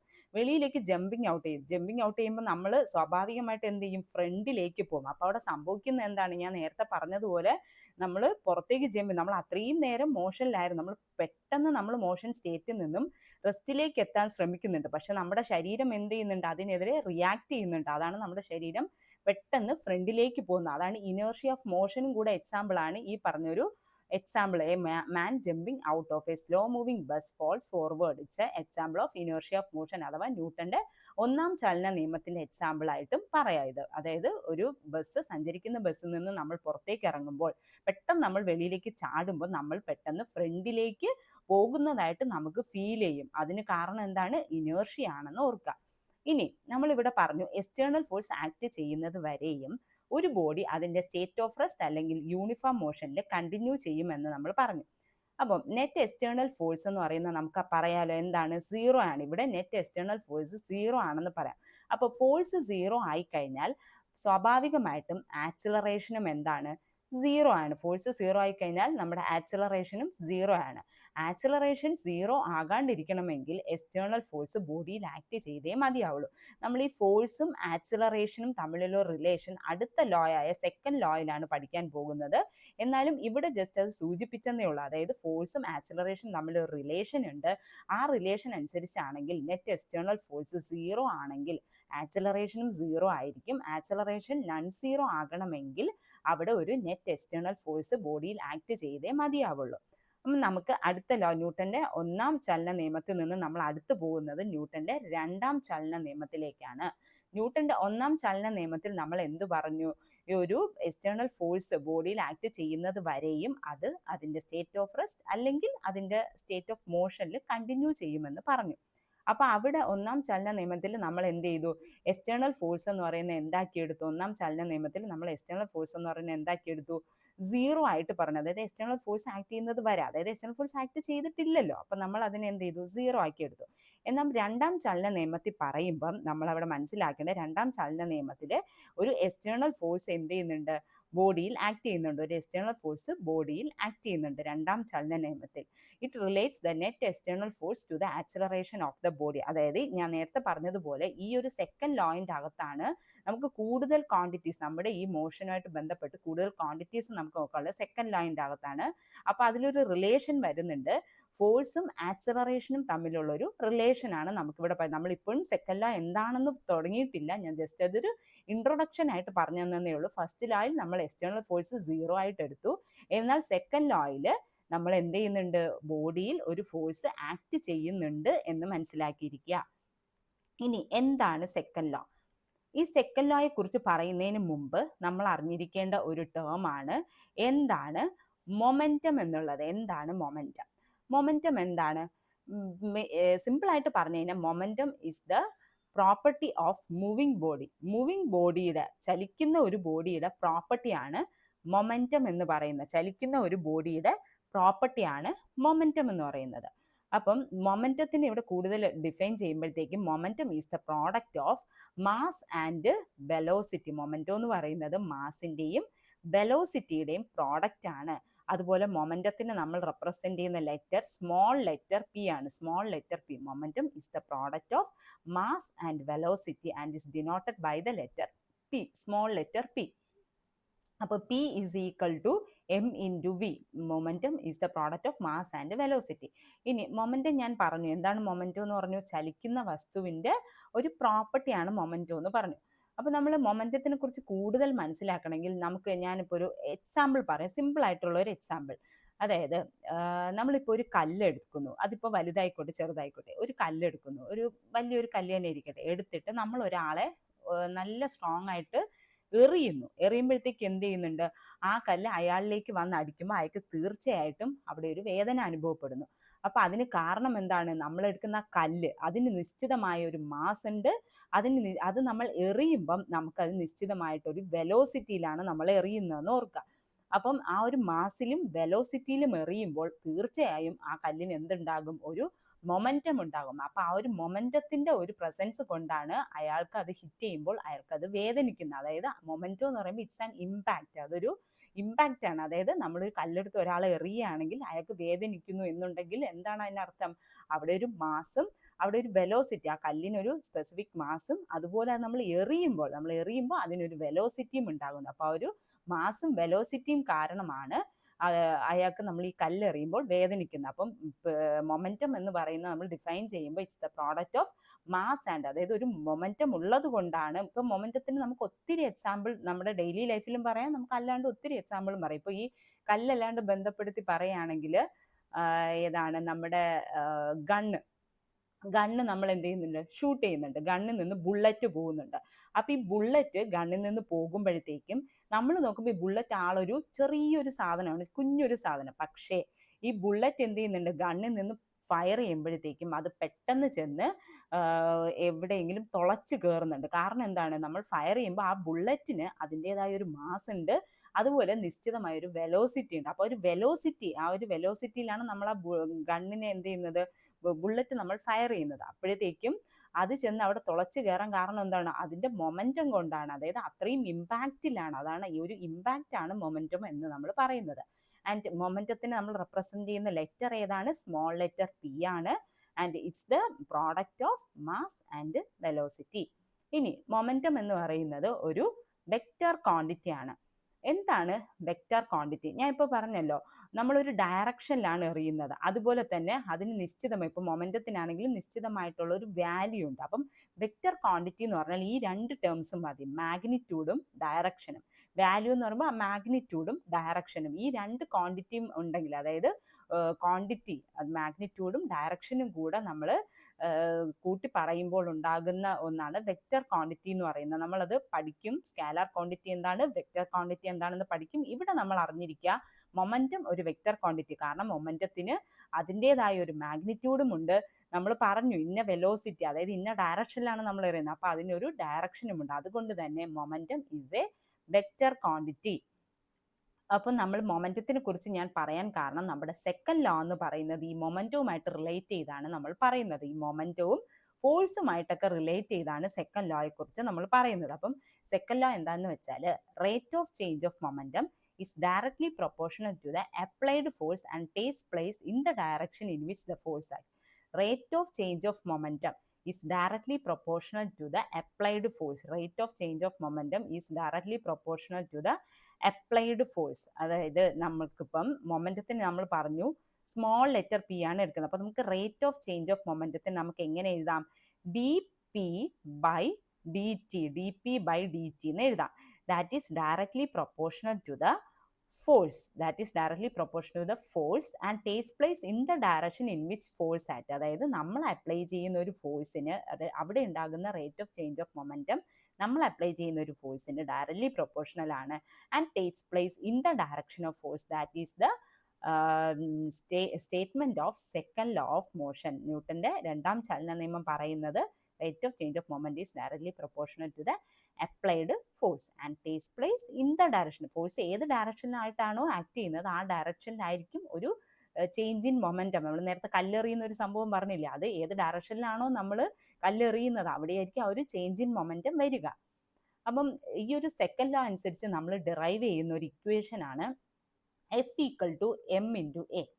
F equal to M A. അതെങ്ങനെയാണ് നമുക്ക് ആ ഇക്വേഷൻ കിട്ടുക നമ്മളൊന്ന് മനസ്സിലാക്കിയിരിക്കുക. എഫ് എന്ന് പറയുന്നത് നമുക്കറിയാം ഫോഴ്സ്. ഇപ്പം നമ്മൾ പറഞ്ഞു എന്താണ് D P by D T. D P by D T എന്ന് പറഞ്ഞാൽ it's the change in moment. അപ്പോൾ ഡി പി ബൈ ഡി ടിനെ ചേഞ്ച് ഇൻ മൊമെന്റോ എന്ന് പറയുമ്പോൾ F is directly proportional to change in മൊമെന്റോ എന്ന് എഴുതാം. അപ്പോൾ ഈ പ്രൊപ്പോർഷണാലിറ്റി സൈൻ മാറ്റാനായിട്ട് നമ്മൾ എന്ത് ചെയ്യുന്നുണ്ട്, അവിടെ ഈക്വൽ ടു ഇട്ടിട്ട് പ്രൊപ്പോർഷണാലിറ്റി സൈൻ മാറ്റാനായിട്ട് ഈക്വൽ ടു കെ എന്ന് പറയുന്ന ഒരു കോൺസ്റ്റന്റ് നമ്മൾ അവിടെ കൊടുക്കുന്നുണ്ട്. നമ്മൾ എല്ലായിടത്തും ഫിസിക്സിൽ പൊതുവെ എല്ലാ സ്ഥലങ്ങളിലും പ്രൊപ്പോർഷണാലിറ്റി സൈൻ മാറ്റാൻ നമ്മൾ ഉപയോഗിക്കുന്ന ഒന്നാണ് കെ എന്ന് പറയുന്ന ഒരു കോൺസ്റ്റന്റ്. അത് നമ്മൾ കോൺസ്റ്റന്റ് ഓഫ് പ്രൊപ്പോർഷണാലിറ്റി എന്നൊക്കെ പറയാറുണ്ട്. അപ്പൊ K into D P by D T എന്ന് പറഞ്ഞ് എഴുതാം. ദാറ്റ് ഈസ് ഈക്വൽ ടു, ഈ കെയിനെ നമ്മൾ എന്ത് ചെയ്യുന്നുണ്ട്, 1 ആയിട്ട് അസ്യൂം ചെയ്യുന്നുണ്ട്. കെയിനെ 1 ആയിട്ടും അസ്യൂം ചെയ്യുന്നുണ്ട്. അപ്പം നമുക്കിവിടെ എന്ത് കിട്ടി, F is equal to D P by D T എന്ന് പറഞ്ഞ് എഴുതാം. ഇനി പി എന്ന് പറയുന്നത് എന്താണ്, നമ്മളിവിടെ പഠിച്ചു P is equal to M B. അതായത് മൊമെന്റം എന്ന് പറഞ്ഞാൽ എന്താണ്, product of mass and velocity ആണെന്ന് പറഞ്ഞു. അപ്പം നമുക്ക് എന്ത് ചെയ്യാം, ഈ D by D T of M B, D by D T of M B, പിന്റെ അവിടെ നമുക്ക് ഈ ഒരു ഇത് സബ്സ്റ്റിറ്റ്യൂട്ട് ചെയ്യാം, M into V. That is equal to, ഈ മാസ് എന്ന് പറയുന്നത് എന്താണ്, നമുക്ക് കോൺസ്റ്റന്റ് ആയിട്ട് എടുക്കാം. മാസ് ഒരു കോൺസ്റ്റന്റ് ആണ്, ഓരോന്നിനും നിശ്ചിത മാസ് കാണുമല്ലോ. അതുകൊണ്ട് നമ്മൾ എന്ത് ചെയ്യാം, ആ കോൺസ്റ്റന്റിന് നമ്മൾ പുറത്തെഴുതി, എന്നിട്ട് D V by D T, D V by D T എന്ന് എഴുതി. ഈ D V by D T ഇനി എന്താണെന്ന് അറിയുക. D V by D T എന്ന് പറഞ്ഞാൽ ഇറ്റ്സ് ദ ആക്സിലറേഷൻ, അതായത് change in velocity by change in time എന്ന് പറയുന്നത് എന്താണ്, ആക്സിലറേഷൻ ആണ്. Change in velocity by change in time ആണ് ആക്സിലറേഷൻ. ആക്സിലറേഷൻ എന്ന് പറഞ്ഞാൽ change in velocity by change in time. എപ്പോഴും ഓർക്ക് ആക്സിലറേഷൻ എന്ന് പറയുമ്പോൾ ഒരിക്കലും വി ബൈ ടി അല്ല, പകരം എന്താണ്, D V by D T ആണ്. അതായത് change in velocity by change in time ആണ് ആക്സിലറേഷൻ എന്ന് ഓർക്കുക. അപ്പം നമുക്ക് എന്ത് ചെയ്യാം, അതിനെ കൊണ്ട് ഇവിടെ സബ്സ്റ്റിറ്റ്യൂട്ട് ചെയ്യുകയാണെങ്കിൽ എന്ത് സംഭവിക്കും, F is equal to M into A എന്ന് പറഞ്ഞ് വരും. അതായത് ആക്സിലറേഷൻ ആണ് D V by D T. അപ്പോൾ F is equal to M into A, F is equal to M into A. ഇതാണ് നമ്മുടെ സെക്കൻഡ് ലോ വെച്ച് ഡിറൈവ് ചെയ്യുന്ന ഫോഴ്സും ആക്സിലറേഷനും ആയിട്ടുള്ള റിലേഷൻ വരുന്ന ഒരു ഇക്വേഷൻ ആണ്. ഇത് നമുക്ക് ഒത്തിരി പ്രോബ്ലംസിൽ ചോദിക്കാറുണ്ട്. അതുകൊണ്ട് തന്നെ ഇക്വേഷൻ അറിഞ്ഞിരിക്കുക. അതുപോലെ മൊമെന്റത്തിന്റെ ഇക്വേഷൻ നമ്മൾ അറിയിക്കുക, P equal to M B. ഇനി ഈ ഒരു F equal to M A വെച്ച് പറയുന്നത് എന്താണ്, this shows that force is proportional to the product of mass and acceleration. Force എന്ന് പറയുന്നത് മാസിൻ്റെയും ആക്സിലറേഷൻ്റെയും പ്രോഡക്റ്റിന് പ്രൊപ്പോർഷണൽ ആണെന്ന് ഓർക്കുക. ഫോഴ്സ് എന്ന് പറയുന്നത് മാസിൻ്റെയും ആക്സിലറേഷൻ്റെയും പ്രോഡക്റ്റിന് പ്രൊപ്പോർഷണൽ ആണെന്ന് ഓർക്കുക. അപ്പം സെക്കൻഡ് ലോ മനസ്സിലായല്ലോ. സെക്കൻഡ് ലോ എന്ന് പറയുമ്പോൾ അവിടെ നമ്മൾ എന്ത് ചെയ്യുന്നുണ്ട്, ഒരു എക്സ്റ്റേണൽ ഫോഴ്സ് നമ്മൾ ആക്ട് ചെയ്യുന്നുണ്ട്, ബോഡിയിൽ ഒരു എക്സ്റ്റേണൽ ഫോഴ്സ് ആക്ട് ചെയ്യുന്നുണ്ട്. എന്നാൽ നമ്മുടെ ഫസ്റ്റ് ലോയിൽ എക്സ്റ്റേണൽ ഫോഴ്സ് ഒന്നുമില്ല, അത് സ്റ്റേറ്റ് ഓഫ് റെസ്റ്റിലും മോഷനിലും തുടരും, എക്സ്റ്റേണൽ ഫോഴ്സ് ആക്ട് ചെയ്യുന്നത് വരെ തുടരും എന്നാണ് പറഞ്ഞിട്ടുള്ളത്. പക്ഷെ സെക്കൻഡ് ലോ വരുമ്പം അവിടെ ഒരു എക്സ്റ്റേണൽ ഫോഴ്സ് ആക്ട് ചെയ്യുന്നുണ്ട്, അതിന്റെ ഫലമായിട്ട് എന്ത് ചെയ്യുന്നുണ്ട്, അവിടെ ഒരു momentum rate of change of momentum ഉണ്ടാകുന്നുണ്ട്. അതെന്തിന് ഡയറക്ട്ലി പ്രൊപ്പോർഷണൽ ആണ്, നമ്മൾ അപ്ലൈ ചെയ്ത ഫോഴ്സിന് ഡയറക്ട്ലി പ്രൊപ്പോർഷണൽ ആണ് and takes place in the direction in which the force act. ഇനി ഈ ഒരു സെക്കൻഡ് ലോയുടെ സെക്കൻഡ് ലോയിൽ പഠിക്കേണ്ട, നമ്മളിപ്പോൾ മൊമെന്റം എന്ന് പറയുന്ന ഒരു ക്വാണ്ടിറ്റി പഠിച്ചതുപോലെ പഠിക്കേണ്ട ഒന്നാണ് ഇമ്പൾസും അതിന്റെ ആപ്ലിക്കേഷനും കൂടെ നമ്മൾ നോക്കാം. എന്താണ് ഇമ്പൾസ് എന്ന് പറഞ്ഞാൽ, a large force acting for a short time to produce a finite change in momentum is called an impulsive force. അതായത് കുറച്ച് നേരത്തേക്ക് പ്രൊഡ്യൂസ് ചെയ്യുന്ന അല്ലെങ്കിൽ കുറച്ച് നേരത്തേക്ക് ആക്ട് ചെയ്യുന്ന ഒരു വലിയൊരു ഫോഴ്സിനെയാണ് നമ്മൾ ഇമ്പൾസീവ് ഫോഴ്സ് എന്ന് പറയുന്നത്. അതുവഴി ഒരു ഫൈനൈറ്റ് ചേഞ്ച് ഇൻ മൊമെന്റം, ഒരു ചെറിയൊരു ചേഞ്ച് ഇൻ മൊമെന്റം ചേഞ്ച് ഉണ്ടാകുന്നുണ്ട്. അത്തരത്തിൽ ഉണ്ടാകുന്ന ഒരു ഫോഴ്സ് ആണ് ഇമ്പൾസീവ് ഫോഴ്സ്. അതാണ് നമ്മൾ ഇമ്പൾസ് എന്ന് പറയുന്നത്. ലാർജ് ഫോഴ്സ് ആണ് ഇമ്പൾസ് എന്ന് പറയുന്നത്, ഒരു വലിയ ഫോഴ്സ് ആണ്. പക്ഷെ അത് ആക്ട് ചെയ്യുന്നത് എന്താണ്, ഷോർട്ട് ടൈമിലേക്ക്. അതുവഴി എന്തുണ്ടാകുന്നുണ്ട്, ഒരു ഫൈനൈറ്റ് ചേഞ്ച് ഇൻ മൊമെന്റം ഉണ്ടാകുന്നുണ്ട്. അതിന് നമ്മൾക്കൊരു എക്സാമ്പിൾ നോക്കുമ്പോൾ നമുക്ക് മനസ്സിലാവും. ഇവിടെ ഇപ്പോൾ ഈ പിക്ചറിൽ നോക്കിയേ, ഇവിടെ ഒരു ബോൾ വന്ന് ഒരു വോളിലേക്ക് ഹിറ്റ് ചെയ്യുന്നുണ്ട്. ഒരു വോളിലേക്ക്, ഒരു ചുമരിലേക്ക് ഹിറ്റ് ചെയ്യുന്നുണ്ട്. തീർച്ചയായും നമ്മളൊക്കെ ബോൾ എറിഞ്ഞ് കളിച്ചിട്ടുള്ളവരാണ്. അപ്പം നമുക്കറിയാം വോളിലേക്ക് ഹിറ്റ് ചെയ്യുമ്പോഴത്തേക്കും അത് എന്ത് ചെയ്യുന്നുണ്ട്, ബൗൺസ് ബാക്ക്, അത് തിരിച്ച് ബൗൺസ് ചെയ്ത് വരുന്നുണ്ട്. അതായത് force on the ball by the wall, അതായത് ഈ ബോളിലേക്ക് ബോൾ കൊടുക്കുന്ന ഒരു ഫോഴ്സ്, ഈ ബോളിലേക്ക് കൊടുക്കുന്ന ഒരു ഫോഴ്സ്, അത് കുറച്ച് നേരത്തേക്കാണെങ്കിൽ അത് കോണ്ടാക്ട് ആകുന്ന ആ ഒരു കുറച്ച് നേരം ടൈമിലേക്ക് പെട്ടെന്നാണല്ലോ അത് തമ്മിൽ കോണ്ടാക്ട്, ഈ ബോളും തമ്മിൽ കോണ്ടാക്ട് വരുമ്പോൾ പെട്ടെന്ന് ആ ബോൾ എന്ത് ചെയ്യുന്നുണ്ട്, ഒരു ഫോഴ്സ് കൊടുക്കുന്നുണ്ട്. ആർക്ക്, ആ ബോളിന് ഒരു ഫോഴ്സ് കൊടുക്കുന്നുണ്ട്. അങ്ങനെ ഒരു കോണ്ടാക്ട് വരുമ്പോൾ ആ ഫോഴ്സ് എന്ന് പറയുന്നത് ഒരു വലിയ ഫോഴ്സ് ആയിരിക്കും. അത് വെച്ചാണ് ആ ബോൾ എന്ത് ചെയ്യുന്നത്, നല്ല രീതിയിൽ നമ്മൾ ആഞ്ഞൊരു ബോളിനെ എടുത്ത് ചുമരിലെറിഞ്ഞ് അത് അത്രയും ഫോഴ്സിൽ അത് എന്ത് ചെയ്യുന്നുണ്ട്, തിരിച്ചു വരുന്നുണ്ട്, അല്ലെങ്കിൽ അത്രയും മൊമെന്റത്തിൽ അത് തിരിച്ചു വരുന്നുണ്ട്. അപ്പൊ അതാണ് ഇമ്പൾസ് എന്ന് പറയുന്നത്. ഇമ്പൾസിന് ഈ ഒരു ഒറ്റ എക്സാമ്പിളോട് തന്നെ മനസ്സിലാവും. When a ball hits on a ball and bounce back, ഒരു ബോളിൽ ഹിറ്റ് ചെയ്തു, അത് തിരിച്ചു വന്നു. And the force on the ball by the wall, അതായത് ആ ബോളിലേക്ക് കൊടുക്കുന്ന ഒരു ഫോഴ്സ്, അത് കുറച്ച് നേരത്തേക്കാണ് കൊടുക്കുന്നത്. And when they are in contact the force is large enough to reverse the ball. And the product of force and time, which is the change in momentum of the body, remains a measurable quantity. This product is called impulse. അതായത് നമ്മളിപ്പോൾ നേരത്തെ ഫോഴ്സിൻ്റെ ഒക്കെ ഇത് പറഞ്ഞതുപോലെ ഇമ്പൾസിനും ഇവിടെ ഒരു ഇതുണ്ട്. Impulse എന്ന് പറഞ്ഞാൽ എന്താണ്, impulse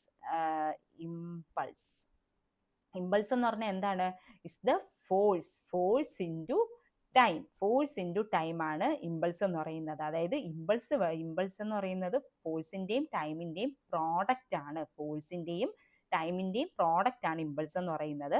that is equal to change in momentum. അപ്പം നമ്മൾ പറഞ്ഞു ബോളിൽ ഹിറ്റ് ചെയ്യുമ്പോൾ തന്നെ അത് തിരിച്ച് ബൗൺസ് ബാക്ക് ചെയ്യുന്നു. അപ്പോൾ അവിടെ ഒരു ചേഞ്ച് ഇൻ മൊമെന്റം ഉണ്ടായത് കൊണ്ടാണ് അത് തിരിച്ചു വന്നത്. അപ്പോൾ ഇമ്പൾസ് എന്ന് പറയുന്നത് എന്തിന് ഈക്വൽ ആണ്, ചേഞ്ച് ഇൻ മൊമെന്റത്തിന് ഈക്വൽ ആണ്. ഇമ്പൾസ് എന്ന് പറയുന്നത് ചേഞ്ച് ഇൻ മൊമെന്റത്തിന് ഈക്വൽ ആണെന്ന് മനസ്സിലാക്കുക. അപ്പോൾ ഇമ്പൾസും അതിന്റെ ആപ്ലിക്കേഷനും ഒക്കെ വരുന്നത് നമ്മുടെ സെക്കൻഡ് ലോ ഓഫ് മോഷനിലാണെന്ന് ഓർക്കുക.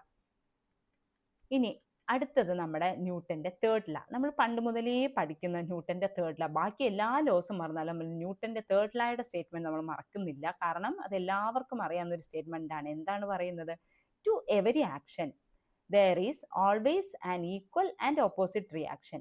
ഏതൊരു ആക്ഷനും എപ്പോഴും ഈക്വലും ഓപ്പോസിറ്റുമായിട്ടുള്ളൊരു റിയാക്ഷൻ ഉണ്ടാകും എന്നതാണ് ന്യൂട്ടന്റെ തേർഡ് ലോ പറയുന്നത്. To every action there is always an equal and opposite reaction. അപ്പം ന്യൂട്ടന്റെ തേർഡ് ലോ നമ്മൾ ഡിഫൈൻ ചെയ്യുമ്പോൾ പറയുന്നത്, നമുക്ക് രണ്ട് ബോഡീസ് എടുക്കാം. ഏതൊക്കെയാണ്, എയും ബിയും എന്നുള്ളൊരു രണ്ട് ബോഡീസ് എടുക്കാം. എയും ബിയും രണ്ട് ബോഡീസ് നമ്മൾ എടുത്തു. ഈ രണ്ട് ബോഡീസും പരസ്പരം എന്ത് ചെയ്യുന്നുണ്ട്, ഒരു ഫോഴ്സ് എക്സേർട്ട് ചെയ്യുന്നുണ്ട്. അപ്പം ഈ എ എന്ന് പറയുന്നത് ബിയിൽ കൊടുക്കുന്ന force, the force by A on B. ഈ എ ബിയിൽ കൊടുക്കുന്ന ഫോഴ്സിനെ നമുക്ക് ഡിനോട്ട് ചെയ്യാൻ പറ്റുന്നത് എഫ് എ ബി. എ ബിയിൽ കൊടുക്കുന്ന force F A B, A ബിയിൽ കൊടുക്കുന്ന force F A B, that is equal to, അത് കഴിഞ്ഞ് ബി എയിൽ കൊടുക്കുന്ന ഫോഴ്സ് എന്താണ്, എഫ് ബി എ. ബി എയിൽ കൊടുക്കുന്ന ഫോഴ്സ് എഫ് ബി എ. രണ്ട് ബോഡീസ് ആണ് ബിയും എയും, നമ്മൾ അസ്യൂം ചെയ്തതാണ്. ആ രണ്ട് ബോഡീസും പരസ്പരം ഫോഴ്സ് എക്സേർട്ട് ചെയ്യുന്നുണ്ട്. അപ്പൊ എ ബിയിൽ കൊടുക്കുന്ന ഫോഴ്സ് എഫ് എ ബി എന്നും ബി എയിൽ കൊടുക്കുന്ന ഫോഴ്സ് എഫ് ബി എ എന്നും പറഞ്ഞ് എടുക്കുക. ഇനി ഈ നമ്മുടെ തേർഡ് ലോ അനുസരിച്ച് എന്താ പറയുന്നത്, to every action there is always an equal and opposite reaction. അതായത് എഫ് എ ബി എന്ന് പറയുന്നത് എന്താണ്, equal to minus F B A. അവിടെ അതാണ് നമുക്ക് വേണ്ടത്, minus F B A. Minus എന്തിനെയാണ് റെപ്രസെന്റ് ചെയ്യുന്നത്, ഓപ്പോസിറ്റ് റിയാക്ഷൻ. അതായത് ഓപ്പോസിറ്റ് ആയിട്ടുള്ള ഒരു റിയാക്ഷൻ ആണ്. എപ്പോഴും പ്രതികരണങ്ങൾ എന്താണ്, ഓപ്പോസിറ്റ് സൈനിൽ വേണം എടുക്കാനായിട്ട്. അതായത് negative minus sign. F A B is equal to minus F B A എന്ന് പറഞ്ഞെടുക്കുക. അത് നമ്മുടെ ന്യൂട്ടന്റെ തേർഡ് ലൈനെ കൂടുതൽ മനസ്സിലാക്കാനായിട്ട് നമ്മൾ അവിടെ ഡിഫൈൻ ചെയ്തേ ഉള്ളൂ. ഇനി നമ്മൾ പറഞ്ഞു ആക്ഷനും റിയാക്ഷനും. ഈ ആക്ഷനും റിയാക്ഷനും ഒരു ബോഡിയിലാണോ ഉണ്ടാകുന്നത്, ഒരിക്കലുമല്ല. ആക്ഷനും റിയാക്ഷനും എപ്പോഴും രണ്ട് ബോഡീസിലാണ് ഉണ്ടാകുന്നത്. ആക്ഷനും റിയാക്ഷനും ഒരു ബോഡീസിൽ ഒരിക്കലും ഉണ്ടാകില്ല, അത് രണ്ടും രണ്ട് ബോഡീസിലാണ് ഉണ്ടാകുന്നത്. അതായത് ആക്ഷൻ എന്ന് പറയുന്നത് കോസും റിയാക്ഷൻ എന്ന് പറയുന്നത് എഫക്റ്റും ആയിരിക്കും. ആക്ഷൻ എന്ന് പറയുന്നത് കോസും റിയാക്ഷൻ എന്ന് പറയുന്നത് അതിൻ്റെ എഫക്റ്റ് ആയിരിക്കും, അതിൻ്റെ ഒരു ഫലമായിരിക്കും. ആക്ഷൻ ആണ് അവിടെ കാരണക്കാരൻ, റിയാക്ഷൻ അതിൻ്റെ ഒരു പരിണിത ഫലമായിട്ട് നമുക്ക് എടുക്കാം. അപ്പം നമ്മുടെ തേർഡ് ലൈനെ കുറിച്ച് മനസ്സിലാക്കാനായിട്ട് നമ്മൾ എന്ത് പറയുന്നു, എക്സാമ്പിൾസ് പറയുന്നു. ആദ്യത്തെ എക്സാമ്പിൾ നമ്മുടെ റോക്കറ്റ് പ്രൊപ്പൽഷൻ ആണ്. നമ്മൾ പണ്ടോട്ടേ പഠിച്ചിട്ടുണ്ട്, തേർഡ് ലോ പറയുമ്പോൾ എപ്പോഴും നമ്മുടെ മൈൻഡിൽ ഓടി വരുന്ന ഒരു എക്സാമ്പിളാണ് റോക്കറ്റ് പ്രൊപ്പൽഷൻ. റോക്കറ്റ് വിടുന്നു അന്തരീക്ഷത്തിലേക്ക്, സ്പേസിലേക്ക് നമ്മൾ റോക്കറ്റ് വിടുന്നു. അപ്പം ഈ റോക്കറ്റിൽ നോക്കിയേ, ആ ഒരു റോക്കറ്റിന്റെ ഇവിടെ ആക്ഷൻ എന്താണ്, റിയാക്ഷൻ എന്താണെന്ന് നമ്മൾ മനസ്സിലാക്കുക. ഇവിടുത്തെ ആക്ഷൻ എന്ന് പറയുന്നത് എന്താണ്, ഈ ഒരു റോക്കറ്റ് അന്തരീക്ഷത്തിലേക്ക് പൊങ്ങി പോകുമ്പോഴത്തേക്ക് ഇതിന്റെ അടിയിൽ കൂടെ ഒരുപാട് ഗ്യാസസ് ഫോം ചെയ്യും. അപ്പൊ ഈ ഗ്യാസ് എന്ത് ചെയ്യുന്നുണ്ട്, ഈ റോക്കറ്റിനെ മുകളിലേക്ക് തള്ളി വിടുന്നുണ്ട്. അപ്പൊ ഗ്യാസ് ഇവിടുന്ന് തള്ളി വിടുന്നു, മുകളിലേക്ക് അപ്വേർഡ് ഡയറക്ഷനിലേക്ക് തള്ളി വിടുന്നതാണ് അതിന്റെ റിയാക്ഷൻ എന്ന് പറയുന്നത്. റിയാക്ഷൻ അതായത് റോക്കറ്റിന്റെ അടിയിൽ നിന്നുള്ള ഗ്യാസ് അതിനെ അന്തരീക്ഷത്തിലേക്ക്, സ്പേസിലേക്ക് തള്ളി വിടുന്നു. ആ ഒരു റിയാക്ഷൻ വഴിയാണ് റോക്കറ്റ് എന്ത് ചെയ്യുന്നത്, മുകളിലേക്ക് പോകുന്നത്. ആ ഒരു ആക്ഷനും റിയാക്ഷനും അത് എപ്പോഴും ഓർക്കുക, അത് രണ്ടും ഡിഫറെന്റ് ബോഡീസിലാണ് ഉണ്ടാകുന്നതെന്ന് ഓർക്കുക. ഒറ്റ ബോഡീസിൽ ആക്ഷനും റിയാക്ഷനും കാണില്ല. അപ്പൊ ഈ ഒരു ഗ്യാസ് നമ്മുടെ ഈ അന്തരീക്ഷത്തിൽ നിന്ന്, ഈ ഗ്യാസ് ആണ് ഇതിനെ എന്ത് ചെയ്യുന്നത്, ഈ എഞ്ചിനിൽ നിന്നും വരുന്ന ഗ്യാസ് ആണ് ഈ ഒരു റോക്കറ്റിനെ മുകളിലേക്ക് സഞ്ചരിക്കാനായിട്ട് അനുവദിക്കുന്നത്. ഇനി അടുത്തത് സ്വിമ്മിങ് നോക്കിക്കഴിഞ്ഞാൽ നമ്മൾ നീന്തുമ്പോഴത്തേക്കും നമ്മുടെ കൈയിട്ട് അടിക്കുമ്പോഴത്തേക്കും വെള്ളത്തിന് നമ്മൾ ബാക്ക്വേർഡ് ഡയറക്ഷനിലാണ് എപ്പോഴും നീന്തുന്നത്. നമ്മളിങ്ങനെ വെള്ളത്തിന് നീന്തി വരുമ്പോൾ ബാക്കിലോട്ടല്ലേ അടിക്കുന്നത്. അപ്പം കൈ വെച്ച് നമ്മൾ കൊടുക്കുന്നത് ആക്ഷൻ. അപ്പൊ അവിടെ റിയാക്ഷൻ എന്ന് പറയുന്നത് എന്താണ്, ഈ വെള്ളം നമ്മൾ എന്ത് ചെയ്യുന്നുണ്ട്, ഫ്രണ്ടിലേക്ക് പോകാനായിട്ട് അനുവദിക്കുന്നുണ്ട്. അതാണ് വെള്ളം നമുക്ക് തന്നൊരു റിയാക്ഷൻ ആണ്. അതുകൊണ്ടാണ് നമ്മൾ നീന്തുമ്പം ഫ്രണ്ടിലേക്ക് പോകുന്നത്. അതായത് കൈയിട്ട് നമ്മൾ ആ വെള്ളത്തിൽ അടിക്കുമ്പോൾ നമ്മൾ വെള്ളത്തിന് ശരിക്കും ബാക്കിലേക്ക് ആക്കുകയാണ്. അപ്പൊ അവിടെ ആക്ഷൻ സംഭവിക്കുന്നു. പകരം വെള്ളം എന്ത് ചെയ്യുന്നു, നമ്മളെ ഈ ഒരു റിയാക്ഷൻ എന്നോണം ഇത് എന്ത് ചെയ്യുന്നുണ്ട്, നമ്മളെ ഫ്രണ്ടിലേക്ക് കൊണ്ടുപോകുന്നുണ്ട്. അത് സ്വിമ്മിങ്. പിന്നെ ഒന്ന് ബോൾ ഹിറ്റിംഗ്. ഇപ്പൊ നമ്മൾ പറഞ്ഞ എന്താണ്, ബോൾ വന്ന് ഹിറ്റ് ചെയ്യുന്നുണ്ട്. അപ്പൊ അത് ബോൾ എന്ത് ചെയ്യുന്നുണ്ട്, ഒരു റിയാക്ഷൻ കൊടുക്കുന്നതിന്റെ ഫലമായിട്ടാണ് ബോൾ എന്ത് ചെയ്യുന്നത്, ബൗൺസ് ബാക്ക് ചെയ്യുന്നത്. പിന്നെ വരുന്നത് റീകോയിൽ ഓഫ് ഗണ്ണിന്റെ റീകോയിൽ. അതപ്പോ എന്താണ് റീകോയിൽ എന്ന് നമ്മൾ മനസ്സിലാക്കുക. എന്താണ് റീകോയിൽ എന്ന് പറഞ്ഞാൽ, ഇറ്റ്സ് ദ ബാക്ക്വേർഡ് മൂവ്മെന്റ്, ബാക്കിലോട്ട് മൂവ് ചെയ്യുക. അതായത് ഇപ്പൊ എൻ്റെ കയ്യിലിരിക്കുന്ന ഇതൊരു ഗണ്ണാണെന്ന് സങ്കല്പിക്കുക. ഇതിൽ നിന്നും ഒരു ബുള്ളറ്റ് ഞാൻ ഇപ്പൊ ഫയർ ചെയ്യുന്ന സമയത്ത് ഇവിടെ നിന്ന് ബുള്ളറ്റ് പോകുക എന്ന് കരുതുക. അപ്പൊ ഈ ബുള്ളറ്റ് ഫയർ ചെയ്യുന്ന സമയത്ത് ഈ ഗൺ എന്ത് ചെയ്യുന്നുണ്ട്, പെട്ടെന്ന് ബാക്കിലേക്ക് വലിയുന്നുണ്ട്. അപ്പൊ ആ ബുള്ളറ്റ് എന്ത് ചെയ്യുന്നുണ്ട്, ഈ ഗണ്ണിന് മേൽ കൊടുക്കുന്നതാണ് റിയാക്ഷൻ. ആ ഒരു റിയാക്ഷൻ, ആ ബുള്ളറ്റ് ഫയർ ചെയ്യുമ്പോൾ ഒരു റിയാക്ഷൻ ഉള്ളത് കൊണ്ടാണ് ഈ ബുള്ളറ്റ് എന്ത് ചെയ്യുന്നത്, ഈ ഗൺ എന്ത് ചെയ്യുന്നത്, ബാക്കിലേക്ക് വലിയുന്നത്. ബുള്ളറ്റ് ഫയർ ചെയ്യുമ്പോൾ ഗണ്ണ് ബാക്കിലേക്ക് വലിയുന്നതും എന്തിന് ഉദാഹരണമാണ്, നമ്മുടെ ന്യൂട്ടന്റെ തേർഡ് ലോയ്ക്ക് ഉദാഹരണമാണ്. അപ്പൊ to every action there is an equal and opposite reaction എന്നുള്ളൊരു കൺസെപ്റ്റും തേർഡ് ലോയിൽ മനസ്സിലാക്കുക. അതുപോലെ എക്സാമ്പിൾസ് അറിഞ്ഞിരിക്കുക. പിന്നെ ഒന്ന് മെയിനായിട്ട് അറിയേണ്ടത്, ആക്ഷനും റിയാക്ഷനും ഡിഫറെന്റ് ബോഡീസിലാണ് ആക്ട് ചെയ്യുന്നതെന്നും ആക്ഷൻ എന്ന് പറയുന്നത് കോസും റിയാക്ഷൻ എന്ന് പറയുന്നത് എഫക്റ്റുമാണെന്ന് മനസ്സിലാക്കുക. നമ്മുടെ എക്സാമ്പിൾസ് തന്നെയാണ് നമ്മൾ ഈ ഒരു കണ്ടന്റ് മനസ്സിലാക്കാൻ പറ്റുന്നത് നമ്മുടെ എക്സാമ്പിൾസ് മുഖേനയാണ്. അതാണ് rocket propulsion, swimming, ball hitting a wall, recoil of gun. Rocket propulsion, swimming, ball hitting a wall and recoil of gun. Okay friends, അപ്പം നമുക്ക് പഠിച്ചതൊക്കെ ഒന്നുകൂടെ ഒന്ന് റീവൈൻഡ് ചെയ്ത് നോക്കാം. എന്തൊക്കെയാണ് നമ്മൾ ഇന്നിപ്പോൾ ഈ ചാപ്റ്ററിൽ ഈ ഒരു ടോപ്പിക്കിൽ നമ്മൾ പഠിച്ചത്? ഇനേർഷ്യ. എന്താണ് ഇനേർഷ്യ എന്ന് നമ്മൾ പഠിച്ചു. ഒരു ബോഡിക്ക് അതിൻ്റെ സ്റ്റേറ്റ് ഓഫ് റെസ്റ്റ് അല്ലെങ്കിൽ യൂണിഫോം മോഷനെ മാറ്റാനായിട്ടുള്ള ഒരു കഴിവില്ലായ്മ, അതായത് സ്റ്റേറ്റ് ഓഫ് റെസ്റ്റിലിരിക്കുന്ന ബോഡി സ്റ്റേറ്റ് ഓഫ് റെസ്റ്റിലും സ്റ്റേറ്റ് ഓഫ് മോഷനിലിരിക്കുന്ന ബോഡി സ്റ്റേറ്റ് ഓഫ് മോഷനിൽ തന്നെ കണ്ടിന്യൂ ചെയ്യുന്നു. അപ്പം ഒരു ബോഡിയുടെ ആ ഒരു കഴിവില്ലായ്മയാണ് നമ്മൾ ഇനേർഷ്യ എന്ന് പറഞ്ഞ് വിളിക്കുന്നത്. അവിടെ നമ്മൾ പറഞ്ഞ മെയിൻ ആയിട്ടുള്ള കാര്യം മാസ് എന്ന് പറയുന്നത്. മാസ് കൂടുതലായിട്ടുള്ള ഒരു ബോഡിക്ക് ഇനേർഷ്യയും കൂടുതലായിരിക്കും. എക്സാമ്പിൾസും നമ്മൾ നോക്കി. അതുപോലെ inertia of rest, inertia of motion, inertia of direction, അങ്ങനെ 3 ടൈപ്പ് ഇനേർഷ്യാസ് നമ്മൾ പഠിച്ചു. ഇനേർഷ്യ ഓഫ് റെസ്റ്റ് എന്താന്ന് പറഞ്ഞു? Inability body to change the state of rest. അതിന് നമ്മൾ സഡൻലി ബസ് നിർത്തുമ്പോൾ നമ്മൾ പുറകിലോട്ട് വലിയുന്നത്, അതൊരു എക്സാമ്പിൾ ആയിട്ട് പറഞ്ഞു. പിന്നെ പഠിച്ചത് ഇനേർഷ്യ ഓഫ് മോഷൻ എന്താണെന്ന് പഠിച്ചു.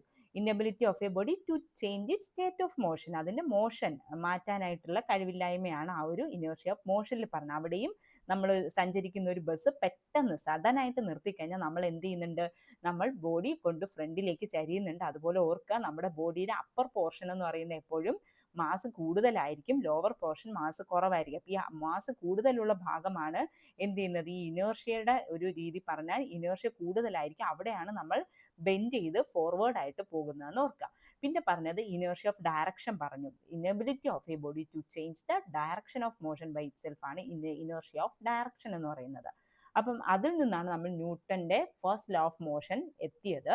അതായത് ന്യൂട്ടന്റെ ഫസ്റ്റ് ലോ ഓഫ് മോഷൻ നമ്മൾ പറയണമെങ്കിൽ ആദ്യമേ നമ്മൾ ഇനേർഷ്യയെ കുറിച്ച് അറിഞ്ഞിരിക്കണം. കാരണം ന്യൂട്ടന്റെ ഫസ്റ്റ് ലോ ഓഫ് മോഷൻ എന്ന് പറയുന്നത് എന്താണ്? അതിന്റെ മറ്റൊരു പേര് ലോ ഓഫ് ഇനേർഷ്യ എന്നാണ്.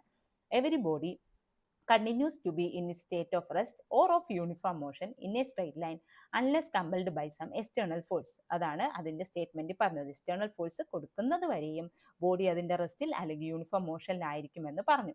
അതിൻ്റെ എക്സാമ്പിൾസ് നമ്മൾ നോക്കി. ഇനി അടുത്ത് ന്യൂട്ടന്റെ സെക്കൻഡ് ലോ പറയുമ്പോഴത്തേക്കും നമ്മൾ പറഞ്ഞു ഫസ്റ്റ് ലോയിൽ നമ്മൾ എക്സ്റ്റേണൽ ഫോഴ്സ് എന്തായിട്ട് എടുത്തു? 0 ആയിട്ട് എടുത്തു. സെക്കൻഡ് ലോ വരുമ്പോഴത്തേക്കും എക്സ്റ്റേണൽ ഫോഴ്സ് ആക്ട് ചെയ്യുന്നതായിട്ട് നമ്മൾ കൺസിഡർ ചെയ്യണം. എക്സ്റ്റേണൽ ഫോഴ്സ് ആക്ട് ചെയ്യുന്നുണ്ട്. അവിടെ നമ്മൾ പഠിച്ചൊരു ടേമാണ് മൊമെന്റം എന്ന് പറയുന്നത്. മൊമെന്റം എന്താണ്? മൂവിങ് ബോഡിയുടെ പ്രോപ്പർട്ടിയാണ് മൊമെന്റം എന്ന് പറയുന്നത്. മൊമെന്റം സ്മോൾ ലെറ്റർ പി വെച്ചാണ് റെപ്രസെന്റ് ചെയ്യുന്നത്. It's the product of mass and velocity, that is P is equal to M into V. Momentum എന്ന് പറയുന്നത് ഒരു വെക്റ്റർ ക്വാണ്ടിറ്റി ആണെന്ന് നോക്കുക. അതായത് സെക്കൻഡ് ലോ പറയുന്നത് rate of change of momentum directly proportional to the applied force and takes place in which the force act.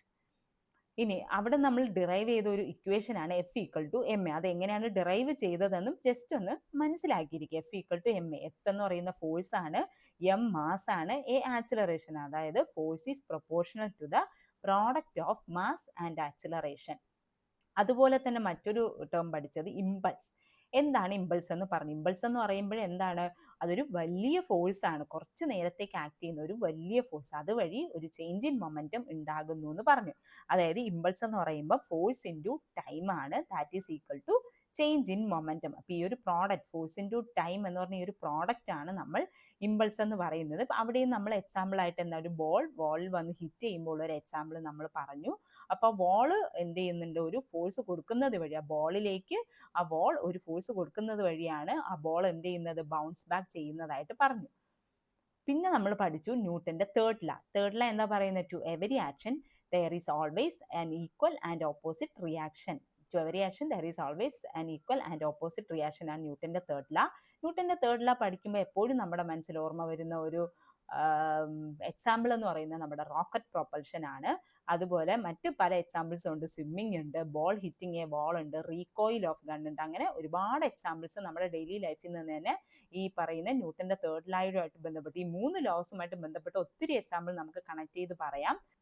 അപ്പോൾ ഇന്നത്തെ class ഇവിടെ അവസാനിച്ചിരിക്കുന്നു. എല്ലാവർക്കും ഇഷ്ടപ്പെട്ടു എന്ന് കരുതുന്നു.